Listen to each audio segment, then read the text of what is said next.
Bienvenidos a Bao Radio. Estoy aquí con mi compañera del alma, Micaela Tolentino.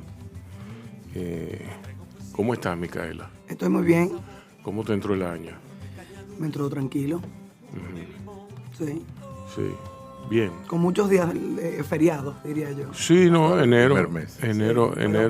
Enero está plagado de días feriados, nadie hace nada, todo el mundo se va de vacaciones. Diciembre me sirvió a mí para, antes que nada, bienvenido Guarocuya. Muchas gracias. Guarocuya Félix. No, Gracias a ti, Rubén. Guarocuya es parte de Bao, ya es como que Sí. ni caso le hacemos. Muy pronto él tendrá su podcast propio aquí y estamos afinando detalles, pero esperen eso por ahí, que eso viene. Nosotros nuestro afán de cubrir la agenda económica, la agenda de consumo, la agenda de un poco para que Guarocuya haga sentido, y a eso ha venido hoy, de todas estas cosas, la guerra, la inflación, que para muchos es incomprensible, para muchos no entienden cómo es que la guerra en Rusia, la guerra en Ucrania nos afecta en el sentido de la cadena de suplidores y todas esas cosas. Entonces yo tengo varias preguntas para agarrar y empezar el año en fa, como dicen. No, muchas gracias nuevamente y además considerarme parte, ¿no?, del equipo, como dice Micaela. Sí, así es. Fíjate que cuando tú hablas de la guerra en Ucrania, probablemente este fue de los primeros podcasts en República Dominicana que comenzó a tratar el tema. Exacto. No creo que sea el primero porque es difícil saberlo, Sí. pero sí de los primeros porque recuerdo hablar de este tema muy pronto, muy cerca de febrero del pasado año. Hay que recordar que el 24 de febrero de este año se cumplirá ya un año de la invasión de Rusia a Ucrania. Bueno, es que los procesos, cuando duran tiempo, terminan normalizándose. Sí. Terminamos normalizando la violencia, terminamos normalizando la guerra, terminamos normalizando la marginalidad o el bienestar. También lo terminamos normalizando. Entonces, son mecanismos que tenemos los seres humanos para poder sobrevivir en un mundo que muchas veces se convierte en hostil, dependiendo de las circunstancias de cada quien, ¿no? Exacto. Yo decía que en esta Navidad Y bueno, y te decía que no solo los seres humanos, los seres vivos de hecho se adaptan. Es decir, terminan normalizando sí, es así. las situaciones, ¿no? Es así.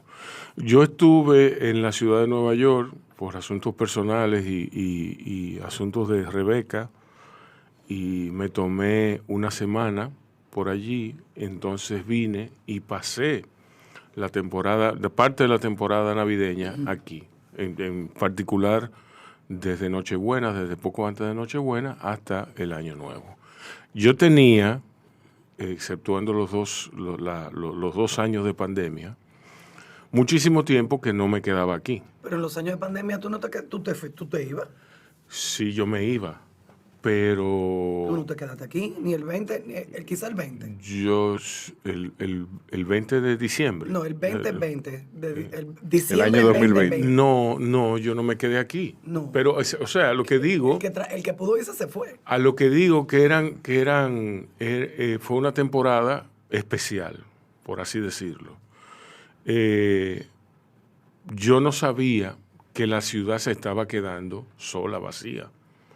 Y eso es en parte porque la gente sale como huyendo. La gente se dispara una ansiedad por no estar aquí.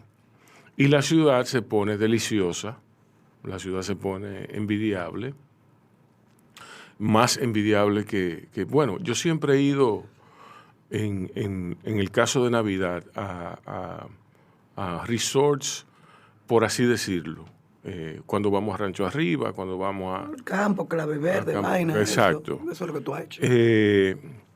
Y bueno, me quedé aquí y fue un remanso de paz. La ciudad vacía, exceptuando casos especiales. Y bueno, me impresionó mucho ver cómo la gente reaccionó. Por supuesto, yo no sé a qué atribuirle eso. puede ser la ansiedad post-pandemia. Después de todo era el segundo año, el primer año que estábamos de la celebración, que estábamos libres de la pandemia. Y bueno, el consumo, yo lo noté, yo no soy ningún especialista, para eso está Corocuya aquí, lo noté medio lento.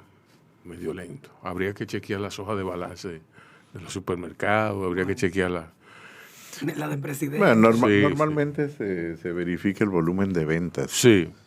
Lo que pasa es que el volumen de ventas registra precios, no cantidades, y por lo tanto hay que descomponer para saber exactamente qué proporción del incremento de las ventas se corresponde a cantidades y qué proporción se corresponde a un incremento de los precios. Exacto. Entonces tú vas a notar que hay un incremento en el volumen de la venta cuando tú lo mides por precios, porque precisamente los procesos de inflación lo que hace es mantener un incremento sostenido de los precios. Eso es lo que llamamos inflación. Incremento de que los precios suben de manera constante, a una velocidad mayor de la que, digamos, originalmente deberían de subir. O de la que es saludable. O la que es saludable, porque también es negativa lo que se conoce como deflación. Que los precios decrezcan y se hagan negativos también es malo para la economía y malo para la generación de riqueza, malo para la generación de empleo. Quiere decir que los dos extremos son negativos. Por lo regular, lo que se busca es que los precios suban de manera moderada, por decirlo de alguna manera. Lo que pasa es que esa moderación es con relación a un punto, digamos que es tu propio punto histórico, como economía, como sociedad. Sí. Entonces, una economía como la Argentina, por ejemplo, hablar de una inflación moderada sería bajarla de una inflación de 2 dígitos casi de forma permanente en los últimos 50 años. Sí. Para República Dominicana, una inflación de 2 dígitos es una inflación excesiva y por lo tanto el concepto de moderado es diferente para Argentina que para una economía como la República Dominicana, porque los precios en el largo plazo en República Dominicana han sido mucho más bajos en términos históricos que los precios en Argentina. Bueno, esto siempre hay que tomarlo en cuenta cuando se hacen análisis comparativos de las economías. Digo esto porque, aunque hemos hablado de inflación, hablamos de incremento de los precios. ¿Qué es la palabra precios. clave? La palabra clave. Para el 2022 sí. Comenzó en el año 2021. Ya sabemos que es un producto de la propia pandemia. Fueron los programas de rescate implementado por los bancos centrales, por los gobiernos, es decir, emisión monetaria, financiar el costo de la pandemia, la capacidad de ahorro de las personas encerradas. Tú dijiste la cadena de suplidores que efectivamente se cerró durante prácticamente la pandemia. Colapsó. Claro, todo eso combinado hizo que en un momento determinado comenzara una sobredemanda, poca oferta. Por lo tanto, eso se conoce como un choque de oferta, este tipo de inflación. Pero también es importante destacar que no es lo mismo la inflación para la Unión Europea, para China, que para los Estados Unidos. Aunque el efecto sea parecido, es decir, los precios suben, el origen de la inflación es un poco diferente. Para la Unión Europea, el peso de los combustibles es mayor que para la economía norteamericana. Porque Estados Unidos tiene mayor autosuficiencia energética que lo que tiene la Unión Europea. Fíjate que, por ejemplo, Alemania acaba de cerrar 2022 con la inflación más alta desde 1945. Esto es mucho decir. Es la inflación más alta después de la Segunda Guerra Mundial, después que Alemania logra estabilizar y recuperar la economía. Quiere decir que el impacto que ha tenido durante el 2022 ha sido un impacto muy significativo. Hablamos de la principal economía de la Unión Europea. Es verdad que para el mes de diciembre... El Banco Central de la Unión Europea está allí. El Banco Central, Europeo, sí, digamos que está en Estrasburgo. No está en Alemania. No está en Alemania. No, eso fue parte de las negociaciones políticas. Está en la ciudad de Estrasburgo. Ahora, el tema es que lograron moderar la velocidad de incremento de los precios, que es el objetivo que tienen los bancos centrales y los hacedores de política para el mes de diciembre, como lo hizo República Dominicana, subsidiando que fundamentalmente los combustibles. En el caso de Alemania, subsidiando la factura eléctrica por el alto consumo de calefacción, es decir, son países fríos, tú no puedes permitir que la gente se te muera de frío, sobre todo los más pobres. Ahora, el tema de la inflación, que es un tema que se ha discutido poco, no hemos concentrado mucho en el incremento de los precios, en cómo los bancos centrales han endurecido las políticas monetarias o el impacto que tienen, pero nunca hablamos del aspecto distributivo, hablamos poco de cómo la inflación afecta el aspecto distributivo al interior de las economías y también de la economía mundo. La inflación, uno de los efectos negativos que tiene es que hace más rico al más rico. El más rico logra consolidar y acrecentar su riqueza porque tiene capacidad de transferir en los bienes o servicios que vende, el incremento de los precios. La clase media se empobrece y los pobres se hacen más pobres. Muchos pobres caen en la marginalidad.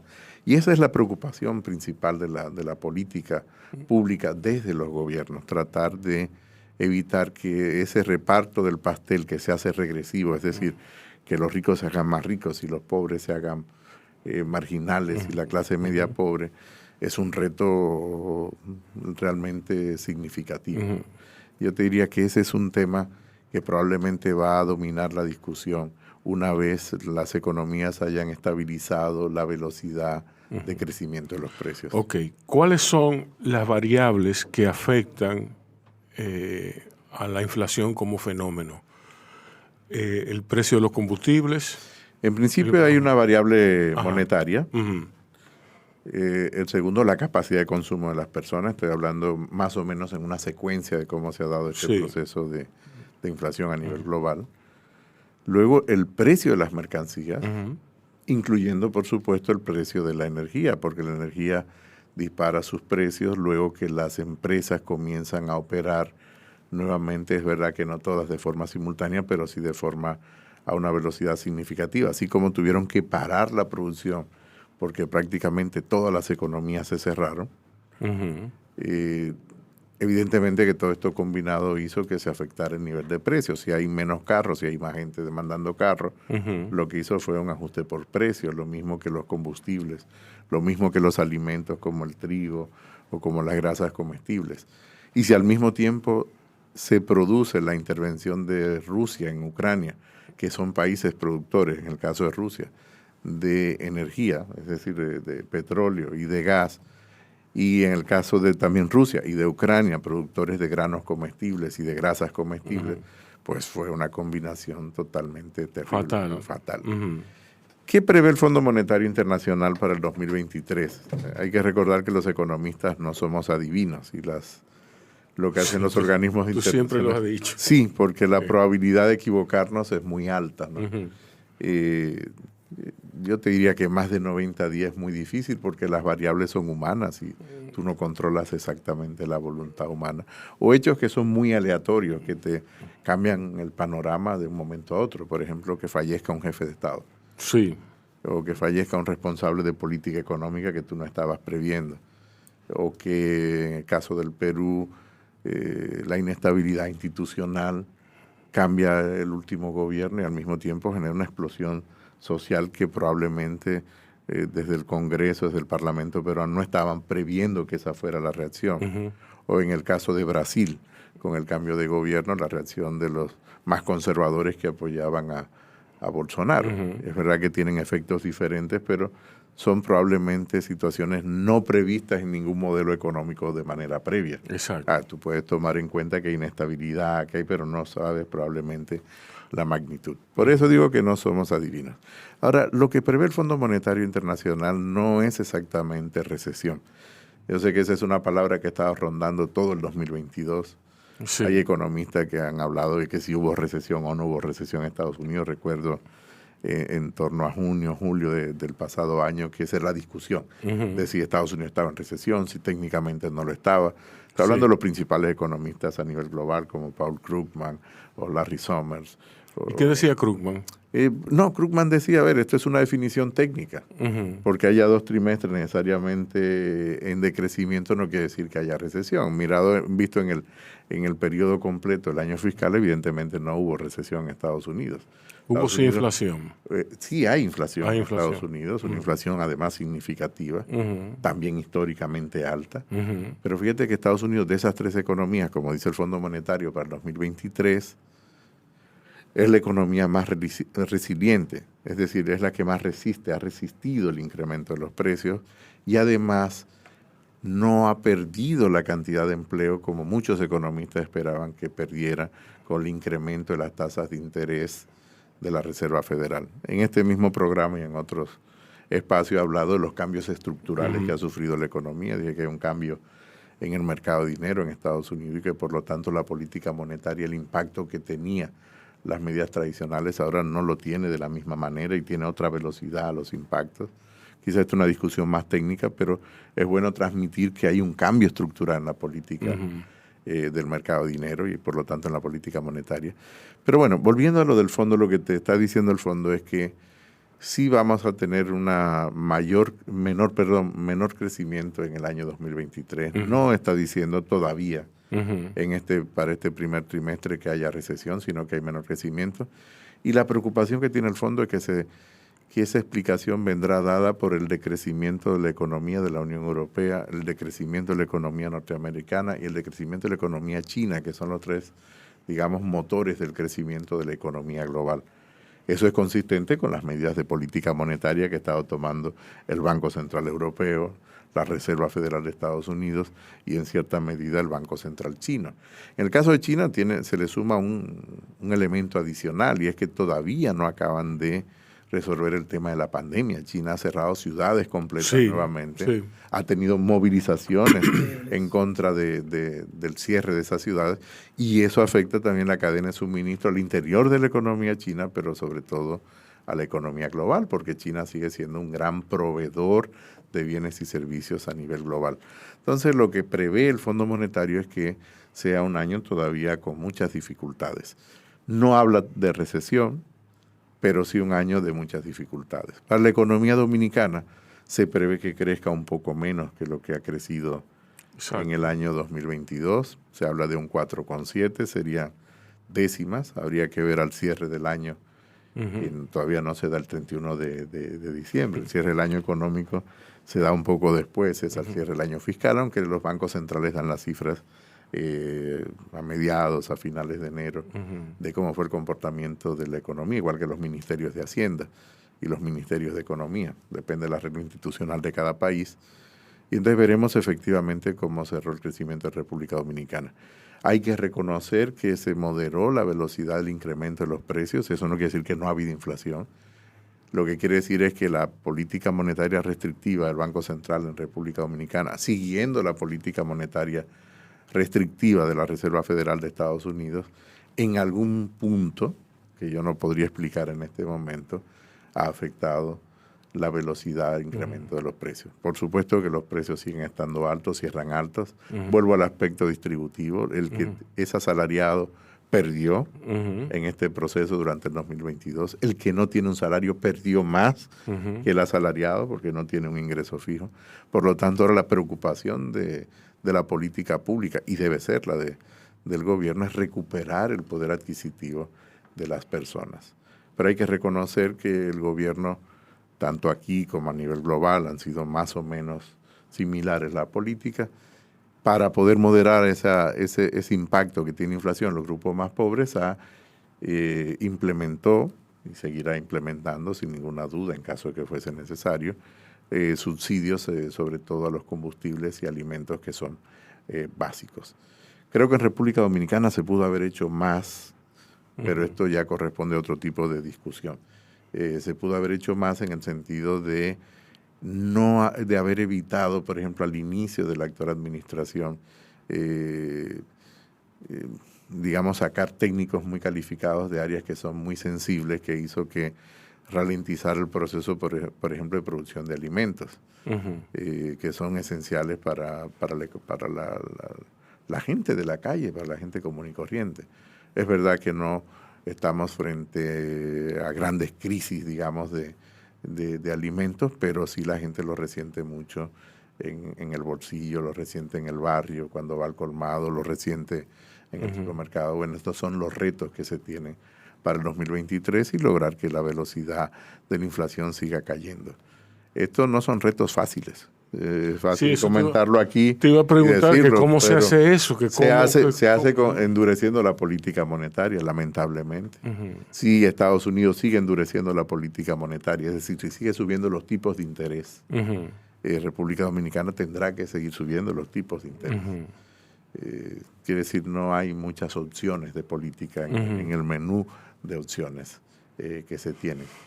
Creo que otro punto que el gobierno sí debería prestarle más atención es el tema de la inversión pública. La inversión pública contribuye a dinamizar, a que la economía, digamos, el impacto negativo que tenga sea menor, porque te dinamiza ciertos sectores, te crea empleo, pero el gobierno durante 2 años ha tenido una subejecución de la propia inversión que ha planificado en el presupuesto, que ya tiene financiada en el presupuesto.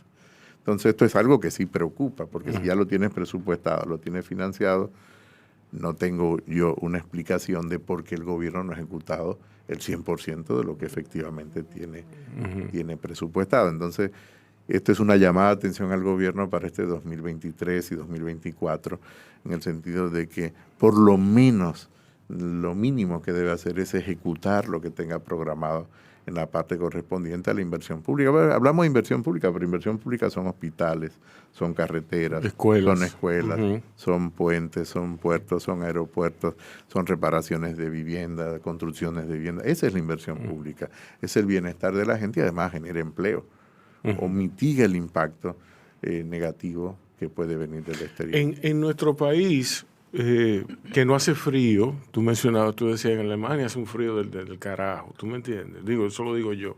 Y en Rusia, en Ucrania hace mucho frío.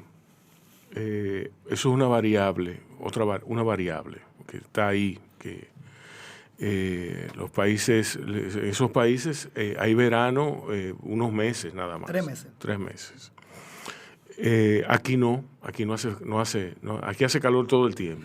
Pero tenemos otra situación. Exacto. A diferencia de ellos. Nosotros en el verano nuestro, que son veranos muy húmedos, porque nosotros estamos en un clima subtropical, entonces tenemos que cuidarnos de las pandemias y tenemos que cuidarnos de las enfermedades de transmisión de la humedad, por ejemplo, el caso de los dengues, el caso de las gripes. Es decir, son casos que se repiten cada año, por lo tanto. Si bien es cierto, no tenemos frío, pero sí tenemos... Que ya tú lo distingues, tú dices, esta es la época de una gripecita. Claro, en realidad, cambio de temperatura. Si ponemos a pensar racionalmente, para los seres vivos, en sentido genérico, incluyendo los seres humanos, el planeta genera hostilidad y nosotros generamos hostilidad hacia el planeta. Y creo que la hostilidad que hemos generado nosotros hacia el planeta, consumiendo los recursos a la velocidad que lo hacemos y de la forma que lo hacemos, genera efectos no previstos, como ahora se denomina cambio climático. El cambio climático engloba no solo el tema de si llueve menos o llueve más, engloba el tema de las temperaturas, engloba el tema de la desertificación, engloba el calentamiento de las aguas del Caribe. Claro, la eliminación de especies que mantienen el equilibrio dentro de ese sistema ecológico denominado planeta Tierra. Entonces, ese también es una llamada de atención importante para los seres humanos, incluyendo República Dominicana. Piensa que la isla de Santo Domingo, Haití, más República Dominicana, tiene aproximadamente 22 millones de habitantes. Nunca lo pensamos así. Pero tenemos 22 millones de habitantes de manera simultánea habitando un territorio relativamente pequeño. Y al mismo tiempo recibimos aproximadamente entre 8 y 10 millones de turistas ambos lados, entre los migrantes y los turistas. Por lo tanto, tenemos unos 30 millones de personas que están interactuando diariamente, anualmente, en un territorio pequeño, agrediendo el entorno. Si no le ponemos atención a esto, que es el cambio climático, o generamos los instrumentos que nos permitan reordenar el territorio, la verdad es que estamos enfrentándonos a una situación que a futuro puede ser cuasi irreversible. Digo, no es reversible, pero cuasi irreversible, ¿no? Por ejemplo, una ley que se aprobó recientemente que le otorga a los municipios la competencia para el ordenamiento y la ordenación del territorio es una ley que debe preocupar, porque los municipios, con excepciones en República Dominicana, tienen muy limitadas capacidades institucionales para cumplir las regulaciones en su propio territorio. Entonces, si sabemos esto, si la Constitución prevé, la Constitución del 2010, que tienen pocas capacidades institucionales, y se introdujo el principio de subsidiariedad, que lo que quiere decir es si haz lo que tú puedes hacer, lo que no puedes hacer, lo hace la entidad que más competencia para hacerlo tenga. Lo he traducido de una manera lo más simple posible. Si la ley 176 de municipio contempla el principio de subsidiariedad, ¿por qué entonces otorgarle a los municipios la capacidad que sabemos que no van a tener para poder cumplir el ordenamiento territorial? Si ya tenemos un desorden en la construcción de ciudades, en la organización del espacio público, si construimos en cualquier lado, si vamos perdiendo suelo agrícola, por ejemplo, si tú vas a los principales países europeos, te das cuenta que muchas de las ciudades están construidas en torno a las montañas, no en los valles. Sí. No, en República Dominicana construimos en los valles, no en las montañas. Y los valles es donde se genera la mayor cantidad de producción agrícola. Entonces, tenemos un problema en la distorsión de los incentivos, pero lo estamos profundizando, aprobando legislaciones que a la larga vamos a tener que repensar, y además modificar, revertir, pero cuando haya daños que sean casi irreversibles. Repensar una ley, repensar una medida a largo plazo, no, yo te diría, puede ser fatal. Por supuesto, fatal, yo te diría que nosotros tenemos que repensar. ¿Tú vas a desbaratar toda la construcción? Sí. Bueno, es lo que ha hecho China. Sí. Es lo que está haciendo China, es lo que se va a tener que hacer. Pero no tendremos que... O sea, si tomamos las previsiones, no deberíamos de llegar ahí. Exacto. Pero es lo que está haciendo China. Yo recuerdo una vez estudiando todo el tema ambiental en República Dominicana. O sea, siempre he estado muy vinculado a los grupos ambientalistas. Y de hecho, siendo responsable de impuestos, en mi administración se introdujo el primer impuesto verde de República Dominicana, que es el impuesto al CO2 que emiten los vehículos. Quedó cojo porque llevaba otro impuesto y además hay que revisarlo a los 10 años, ya hace más o menos 10 años, y debería revisarse este impuesto, saber exactamente cómo ha sido. Es un impuesto disuasorio. Los impuestos disuasorios es un impuesto que si es rentable es malo, es decir, es un impuesto inverso. Si el impuesto deja beneficios al Estado, es malo. Entonces yo creo que hay que repensar este impuesto del CO2, que es a los vehículos importados, pero significaba modificar todo el sistema del parque vehicular. Todo esto está detrás de lo que se estaba pensando en ese momento, pero bueno, se introdujo la primera vez. En Taiwán, es un territorio más pequeño que República Dominicana, con mayor población que República Dominicana, más o menos la población que tiene toda la isla de Santo Domingo. El tema ambiental y el tema de los recursos naturales lo lleva el Ministerio de Interior, porque es un tema de seguridad nacional. Porque como tú tienes recursos tan limitados, tienes que cuidar esos recursos porque eres una isla, porque además estás en un entorno con muchas vulnerabilidades como son los huracanes.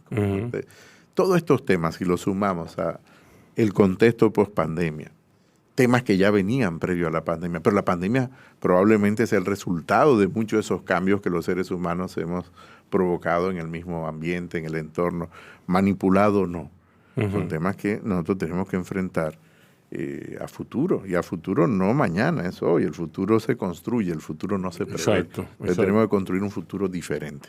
Y eso va para la economía, pero va para el resto de las actividades humanas, ¿no? Y en este caso el tema ambiental, que lo pongo como una dimensión importante dentro del desempeño económico que tiene que tener una economía. A propósito del desarrollo turístico y a propósito del desarrollo minero y a propósito... No podemos descuidar la variable ambiental. Puede coexistir minería, puede coexistir turismo, pero sin descuidar la variable ambiental. Y esto va a requerir medidas difíciles, pero nos resistimos a ello los gobiernos en República Dominicana. Tenemos una resistencia terrible. Creamos instituciones que luego no tienen capacidad regulatoria. Pero eso no será por la poca institucionalidad que hay aquí. O sea, no, la institucionalidad en República Dominicana no es poca, es mucha. Es mucha. Pero está distorsionada. Porque hay que entender que hay instituciones formales e instituciones no formales. La institución no formal más importante de República Dominicana, incluyendo más fuerte que la formal, son las relaciones primarias. Y por lo tanto las relaciones primarias atentan contra las instituciones formales. Exacto. Es decir, hacemos una regulación, volvemos al tema ambiental, para el tema de granceras o el tema de las minas de materiales de construcción, pero la relación primaria que se establece por la política o porque estudiamos juntos o porque somos familia, atenta directamente contra la institución formal que aprobamos en Congreso y que tenemos edificio. Entonces el tema de las relaciones primarias, hay otras sociedades que han podido administrarlo mejor que la nuestra, han alineado mejor los incentivos. Estoy pensando en las economías de los países del norte de Europa, o estoy pensando en un país como Nueva Zelanda, ¿no? O Australia, donde tienen otro tipo de arreglos institucionales para regular las relaciones primarias, porque las relaciones primarias van a existir siempre. Y el conflicto de interés va a existir siempre. Ahora, eso quiere decir que nosotros tenemos que repensar y cambiar los incentivos a los cuales funciona nuestra sociedad. Eso quiere decir en español... Amárrese el cinturón. Eso quiere decir en buen español que debemos de cambiar la política. Si Rubén Lamarche es el incumbente de medio ambiente, no puede venir una persona que yo conozca a decirme que yo, por ser su amigo, debo darle un permiso de la... Bueno, y ocurren desgracias como la que hemos visto, precisamente porque esa institución no formal se superpone a la institución formal. Yo creo que ese es un reto grande que tiene la sociedad. Y eso va más allá de los partidos políticos. Sí. Porque es un comportamiento de la sociedad. Los partidos políticos lo que hacen es ser un reflejo de la sociedad. Deberían de ser...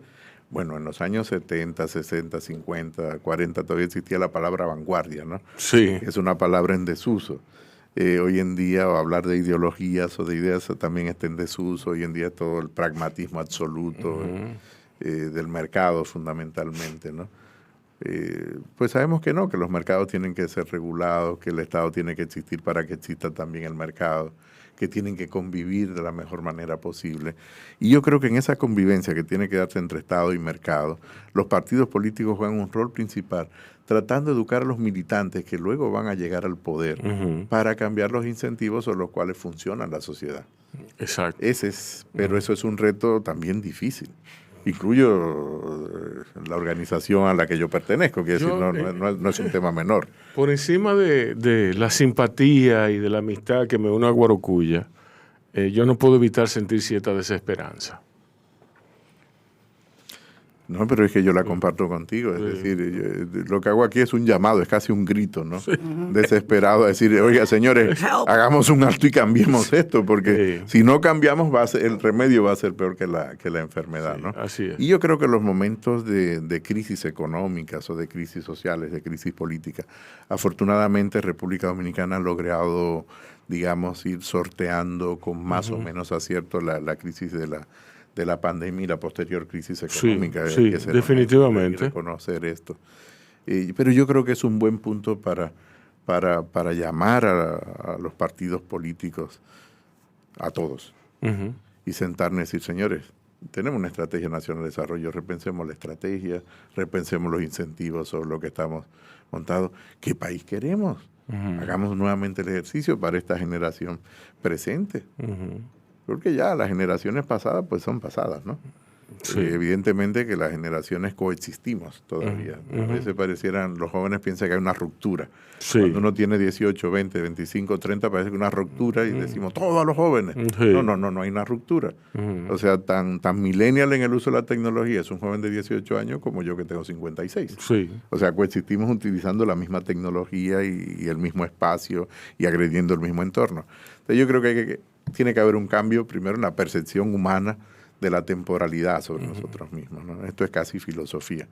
Y luego yo creo que los partidos políticos en República Dominicana, pensando también el tema económico, pero pensando el tema ecológico, pensando el tema social en sentido amplio, debemos de comenzar a hablar de una nueva cultura ciudadana.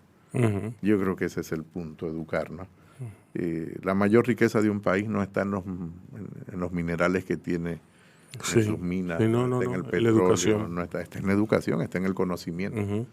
Así es. Si invertimos el 4% en educación, pero los resultados son negativos, Entonces no podemos seguir haciendo más de lo mismo para tener el mismo resultado. Sí. Hacemos más de lo mismo para obtener resultados diferentes. Claro, ese es Entonces ese es el problema, pero resulta que no vamos a obtener resultados diferentes haciendo exactamente más de lo mismo. Simplemente es una reflexión que me permite el hecho de tocar el tema de cómo podría ir la economía en el 2023, pero creo que en la variable de cómo puede ir la economía tenemos que introducir el tema ambiental, el tema del cambio climático, el tema de la educación, el tema del conocimiento, el tema de los incentivos. Es un buen momento para repensar y tomar decisiones. No solo es quedarnos a repensar y elaborar un bonito documento que queda en un estante que muy pocos leen. Exacto. No, muy pocos leen.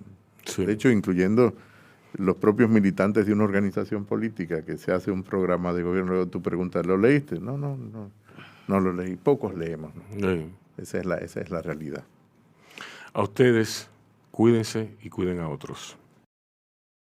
Yo, disfruta el sabor de siempre, con harina de maíz mazorca, y dale, dale, dale, dale, la vuelta al plato. Cocina arepa, también empanada, juega con tus hijos, ríe con tus panas, disfruta en familia, una cocinada. En tu mesa la silla nunca tan contada. Disfruta el sabor de siempre, con harina de maíz mazorca, y dale, dale, dale, dale, la vuelta al plato. Siempre felices, siempre contento, dale la vuelta a todo momento. Cocina algo rico, algún invento, este es tu día, yo lo que siento.